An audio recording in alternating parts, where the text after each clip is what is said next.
Continuamos con la sección que hemos titulado ¿Hay salvación segura? Durante todos estos vídeos vamos a estar analizando el tema de la seguridad de la salvación. Yo creo que llegó el tiempo en que este tema lo tratemos muy serio y lo tratemos con bases sólidas. ¿Y qué más si podemos hacerlo desde el punto de vista, desde el griego, donde podemos analizar los textos griegos para darnos cuenta si en verdad hay seguridad o no hay seguridad? Y es tan importante esto porque un altísimo porcentaje de cristianos todavía se les sigue enseñando de que la salvación se pierde. Evidentemente no han hecho un estudio exhaustivo y profundo desde un punto de vista morfosintáctico. Se ha analizado solamente desde el punto de vista teológico, pero no se ha llegado al análisis, y lo que queremos es precisamente pues no hacer lo mismo, que es simplemente dar nuestra opinión o nuestra percepción de lo que creemos que puede ser esta o aquella verdad. Voy a poner el título, en este caso quiero hablar sobre el asunto del sello. ¿Se puede borrar el sello del Espíritu? ¿Recuerdan ese pasaje que tenemos en Efesios 1:13 al 14?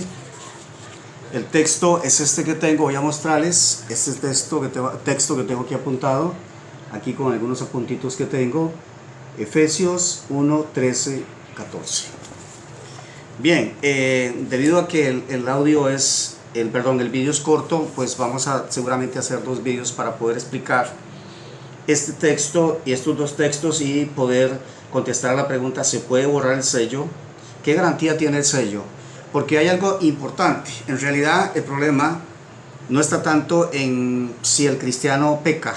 El problema no es si el cristiano peca. El asunto de la pérdida de la salvación no radica en realidad si el cristiano peca. Lo hemos enfocado mal. El problema no está ahí. El problema está en otro lado. Y esa no es muy fácil decir que la salvación se puede perder porque estamos depositando la confianza en la fuerza puramente del hombre. O sea, va a depender de lo que la mayoría llama su espiritualidad o su santidad. O sea, cuanto menos peca usted, entre menos peca, pues va a tener menos posibilidades de perderse. Y esto si le da tiempo, por supuesto, de poder al último momento poder pedir perdón. Todos estos parches que yo llamo, todos estos herramientas que yo llamo, es lo que la religión realmente ha enseñado. Entonces creo que llegó el momento. Esto es un video en YouTube donde cualquier persona del mundo puede verlo. Y me gustaría mucho escuchar sus comentarios. Me gustaría que fueran comentarios constructivos y no ofensivos, sino que lleguemos al tema. Yo voy a darme la oportunidad de poder analizar los textos. Usted lo más seguro va a colocar una cantidad de argumentos y de textos diciendo que sí, que la salvación se pierde. Es obvio que esos textos que usted ha colocado, posiblemente usted no ha hecho un análisis profundo sobre ese texto. Bien, entonces, como les decía, que el problema no estaría el problema no radica en que si usted falla. Eso es lo más fácil del mundo. Decirle a un hombre que pueda fallar, eso es lo más fácil, es lo más probable. De hecho, el hombre va a fallar. Entonces usted comprenderá que endeble sería una salvación que depende del esfuerzo del hombre. O sea, es si el hombre logra mantenerse. Siempre me recuerdo el pasaje cuando los discípulos en un momento difícil dijeron: si así es la salvación, o si así es salvos, si así es la cuestión, más bien, ¿quién puede ser salvo? No olvido la respuesta del Señor que dijo: lo que es imposible para los hombres es posible para Dios. Tenemos que tener eso en la mente cuando hablamos de salvación. Lo que es imposible para los hombres es posible para Dios. La religión lo ha intentado por su parte. Es muy interesante porque note usted que generalmente las personas que enseñan, o un grupo de las personas que enseñan dentro del campo religioso, y digo religioso porque quiero explicar a lo que me voy a referir, dicen que la salvación se pierde. Principalmente, digamos, lo que son las sectas religiosas. Las sectas religiosas tienen la teología de que la salvación se puede perder.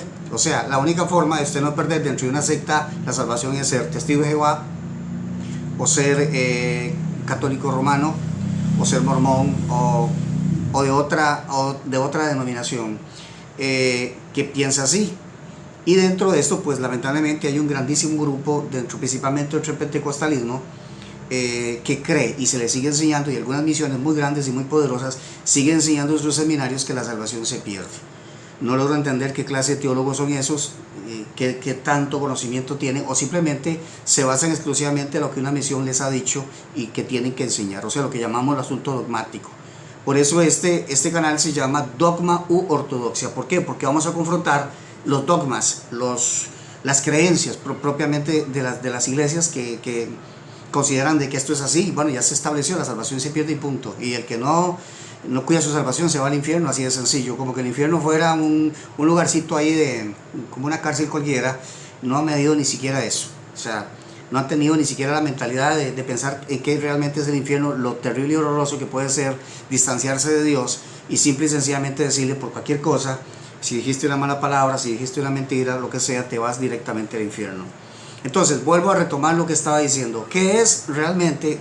¿Dónde está la situación? O sea, ¿por qué simple y sencillamente es imposible que un cristiano pierda su salvación? Si depende de él, efectivamente la puede perder, y de hecho la pierde.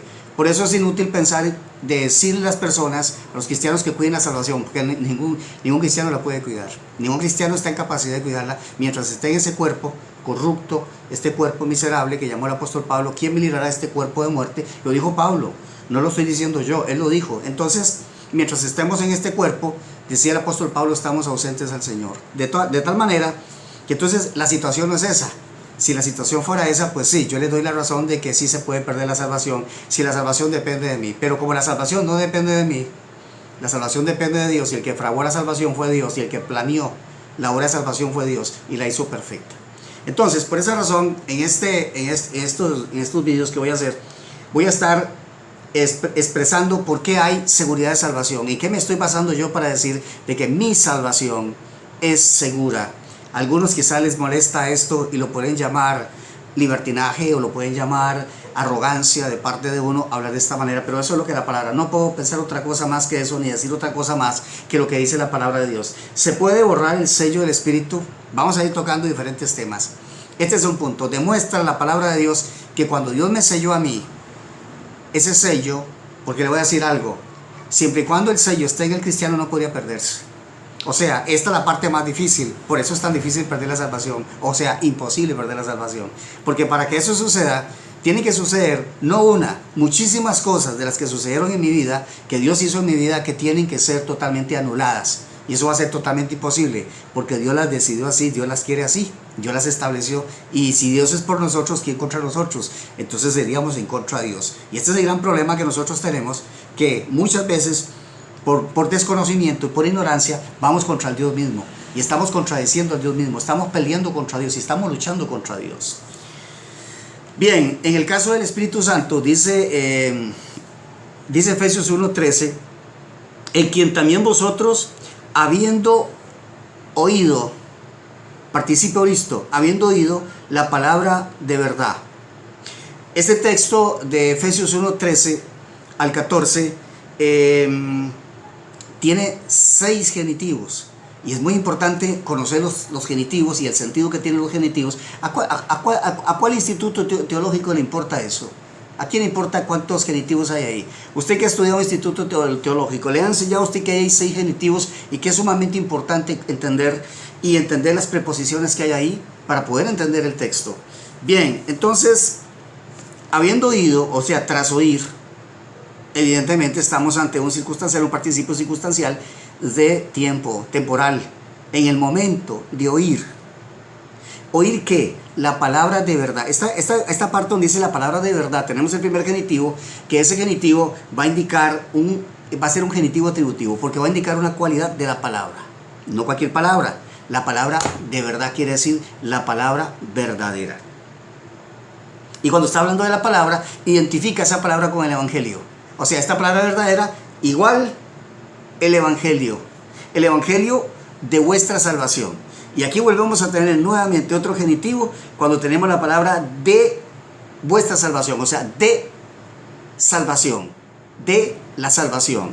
Entonces estaríamos en este caso ante un genitivo de destino.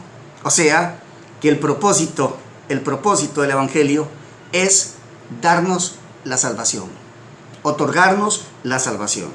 Sigue siendo en quién, que hace referencia a Cristo. En el primero que decía en quién, también vosotros, es Cristo, y en quién obviamente sigue siendo Cristo, pronombre relativo en dativo.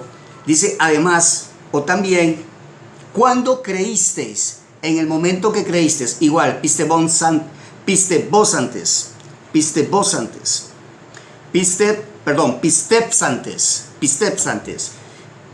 A partir de ese momento dice que cuando creísteis fuiste sellado. Vamos a continuar en nuestro próximo video.